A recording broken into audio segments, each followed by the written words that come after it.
What was Reconstruction? How rocky was it?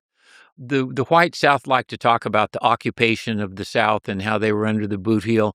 There was never an occupation of the former Confederacy because there never were enough troops available to do it. The most that were ever in the former Confederacy, which is 750,000 square miles in size, was 30,000 men, and that was for a very short period. By 1870, there were only about 10,000 men left. And the reason there wasn't an occupation is because the northern population wasn't willing to either pay for it or keep men in uniform long enough to make the white South do something that they didn't really care about, which was give full equal rights to formerly enslaved black people. The white North just they weren't willing to do that.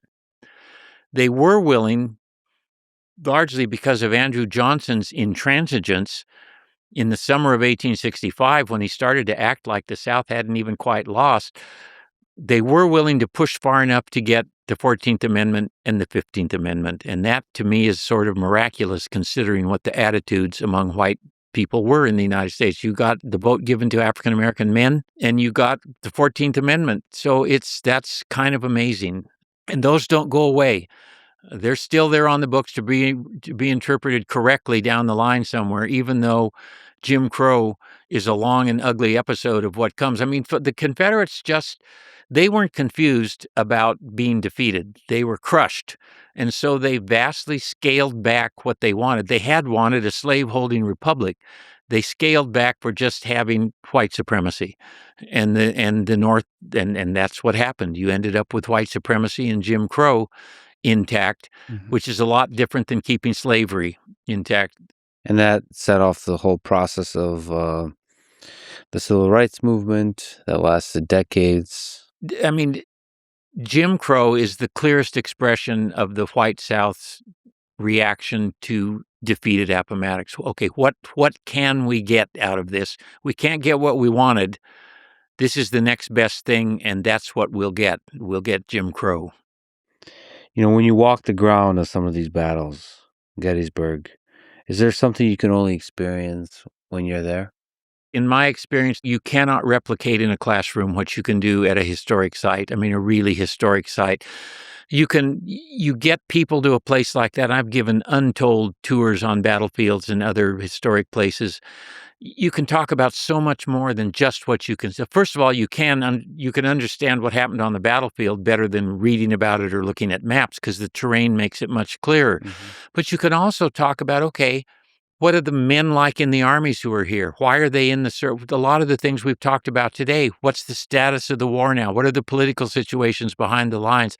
What difference will this battle make? What will happen if the Federals prevail or if the Confederates prevail? Or you can use, at a place like Gettysburg, the memorial landscape is a wonderful way to talk about memory from the war. Look at the inscriptions on the monuments. What was important when they put these up? And the later monuments, it's the opportunities for a teacher on one of these sites are just almost unlimited. And I don't want to be too woo-woo, but I also believe from some of the experience I've had that the land has a kind of memory. I don't know what it is. They have a speech in the cemetery at Gettysburg on the anniversary of Lincoln's Gettysburg Address every year. And I was asked to do that a few years ago. And it was just, it was amazing to me. I mean, there have been very few things in my career that are like that.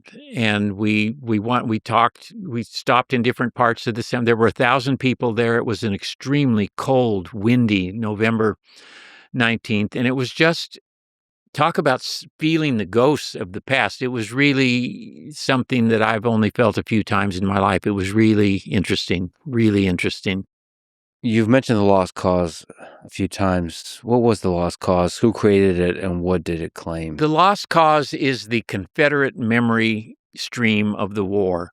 And let me just say very, very briefly, I think there are four main ways the generation that experienced the war remembered it. The one remembered by the most people would be the majority of white Northerners is what I call the Union cause, in that the greatest outcome of the war was putting the nation back together. It's also good that slavery was killed. That's important. But the most important thing was putting the nation back together. The emancipation cause memory of the war is, yes, it's a good thing that the Union was saved, but the most important thing is you killed slavery. You got rid of this monstrous institution that had mocked that language in the founding documents. So those are both winners' versions of the war. The Confederate version, the Confederates are in a tough spot. How do we make something palatable out of this catastrophic decision we made in 1861? We'll do this to save slavery, and 4 years later, slavery's dead, and a third of all our white military-age boys are dead. So here's what we're going to do. First of all, it wasn't about slavery. Let's pretend it wasn't about slavery. It was about high constitutional principles. It was about state rights. State rights. As opposed to central authority oppressing people. Right.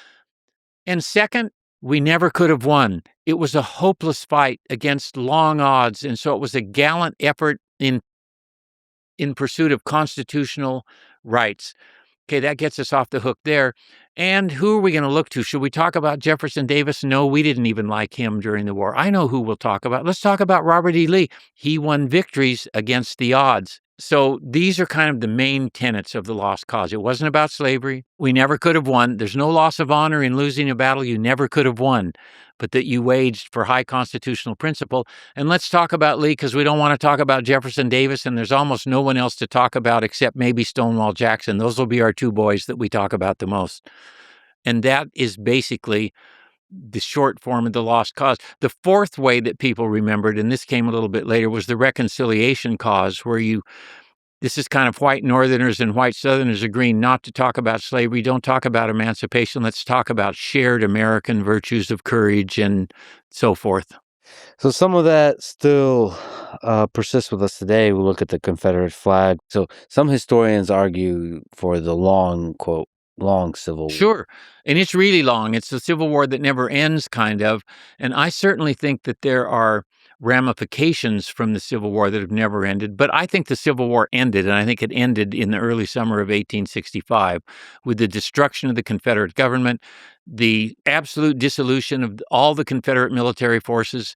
I think that is the end of the Civil War. People at the time thought it was too. What comes afterward, the long coda, Reconstruction, is a 12-year coda to a 4-year war that works out some of the difficulties of how you put the nation back together. And then beyond that, you have these different memory streams that have been contending with one another, that still, some of which still reverberate today, and including what are you going to do with the Confederate flag, which there are a lot of nitwits around. They don't even know what the Confederate flag was. They fly a rectangular version of the St. Andrew's cross. That is not the Confederate flag. They call it the Confederate flag. The Confederate flag that had a St. Andrew's cross wasn't a rectangle, it was a square. And the actual Confederate flag had 3 big bars and then stars up in. It looks kind of like the United States flag. They don't even know that, and they go around flying it everywhere. It's a symbol, and pretend that it represents all kinds of things. The Confederate flag cannot be divorced from all the times that version of it, the St. Andrew's Cross version. Every Ku Klux Klan group flew it. You just can't sanitize it. And I mean, I saw Confederate flags in Britain and Ireland. I mean, it's become a sort of up yours symbol, I think, in some places, of just sort of rebellion, not necessarily tethered specifically. Rebellion against this institutions. Against authority and institutions and the ruling class. And but here it has a very specific meaning, and you just can't separate it. People should quit trying.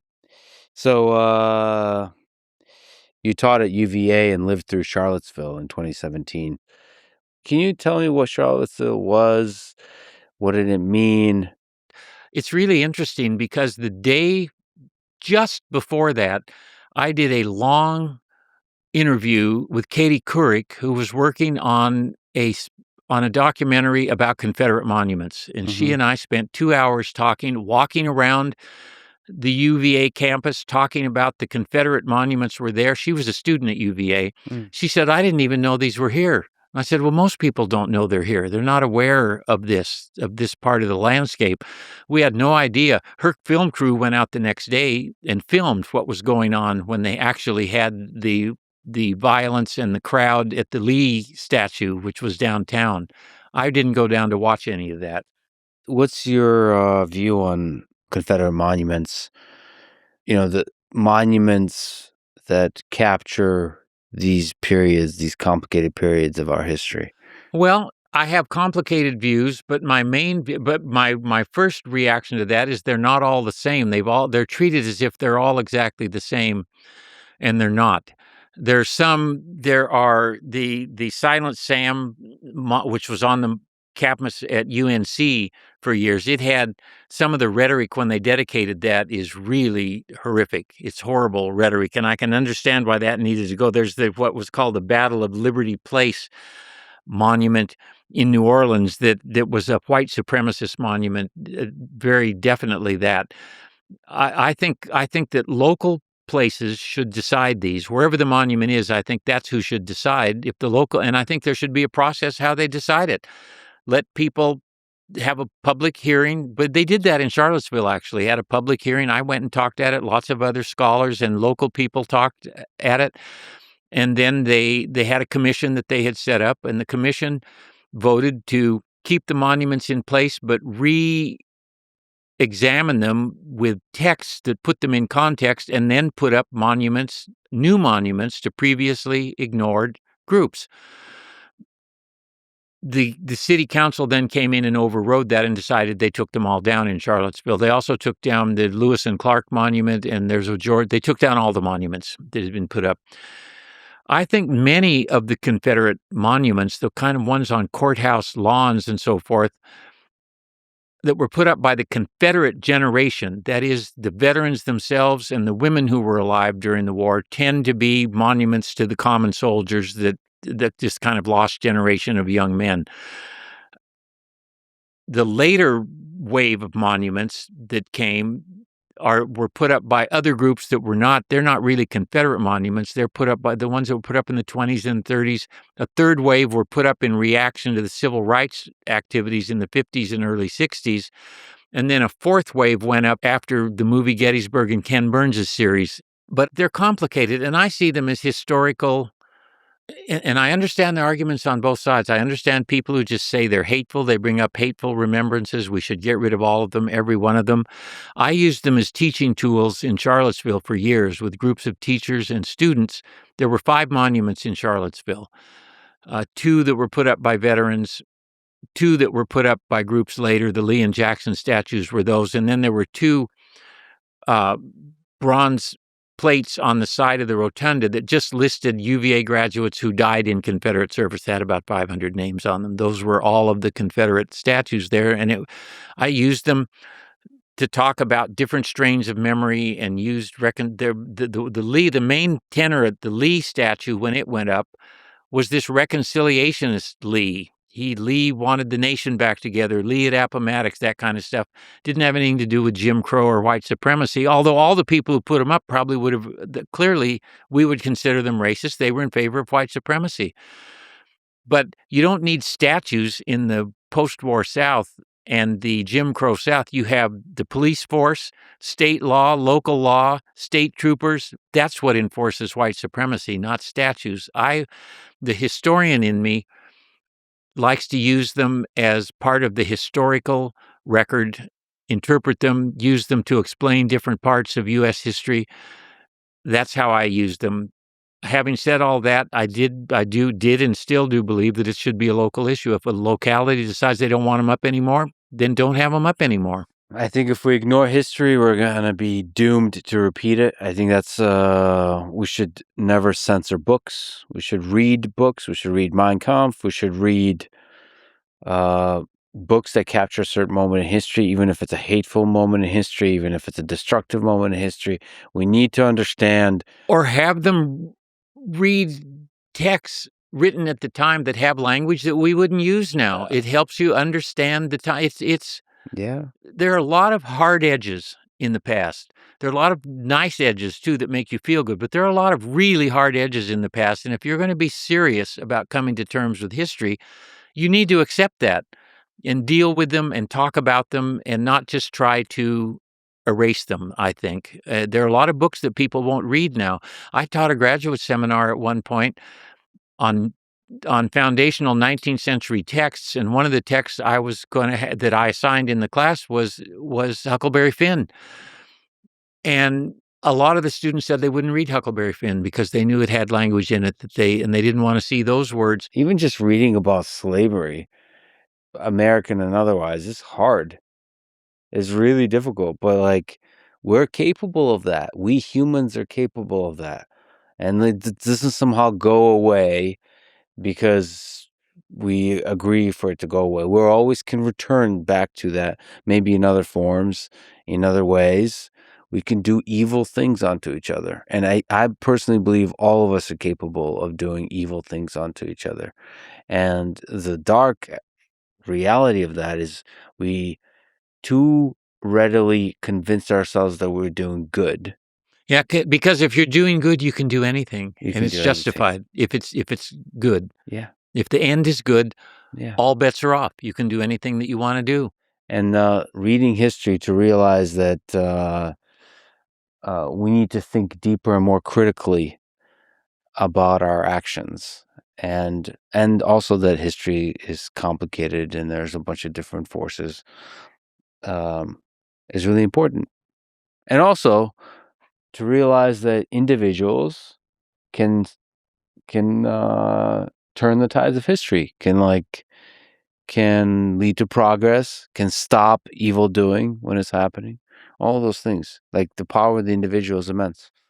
Yes, I mean, coming back to the monuments for a minute, it's also worth talking about that even at the time there were people who a lot of Union veterans were against putting up Confederate monuments. Frederick Douglass had a problem with the Emancipation Monument that was in Emancipation Park on Capitol Hill and talked about the reasons why he had why is this the image that you chose for that monument? Union veterans, they had a hard time with Confederate monuments, and I just think that it is almost everything can be a teaching tool, but it bothers me that certain books would be proscribed because they have some language that might bother somebody, you need to. I mean, the language should bother you. Yeah, yeah. So, I think history truly should bother you. It should be difficult. It mhm. should be a painful process to study human history. Because if it's not painful, you're not really understanding the full range of what we're capable of.